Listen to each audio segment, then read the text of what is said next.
Klavierunterricht Haltern, Guido here, hallo. Welcome to the final part of Interstellar main theme. I would say this is the climax, the most dynamic part, or at least the loudest part. The left hand is offbeat. It goes 1, 2 and 3. 1, 2 and 3. Right hand is on the beat. 1, 2, 3, 1, 2, 3. So when you put them together, I suggest counting to make sure you hit them correctly. So it goes like 1, 2 and 3. 1, 2 and 3. 1, 2 and 3. 1, 2 and 3.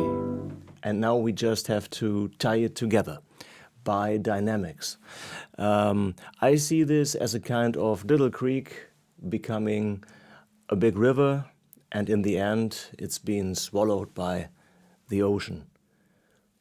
Forgive this image, but you see, it starts very, just like a little source.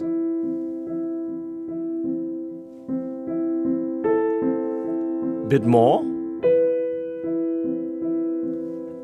and then we have a bit of a fuller tone. That was part number 2 here. Again a bit more. You know, the thing is, I wouldn't go pianissimo, piano, mezzo piano, and so on. I would use crescendo, following the melodic structure. For example, we have got uprising melodies and then they are sinking again like.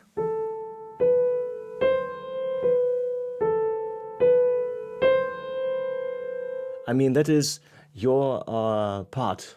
That is your creative part when you play compositions.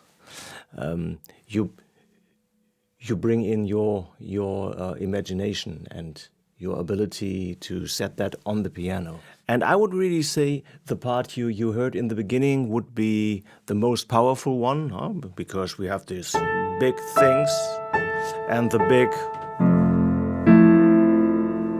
So that should be quite powerful. And then in the end, what I called river is being swallowed by the ocean. I see this as a kind of attachment. The climax is over, I would say, clearly. Again, there's a little bit of tension still because it's rising.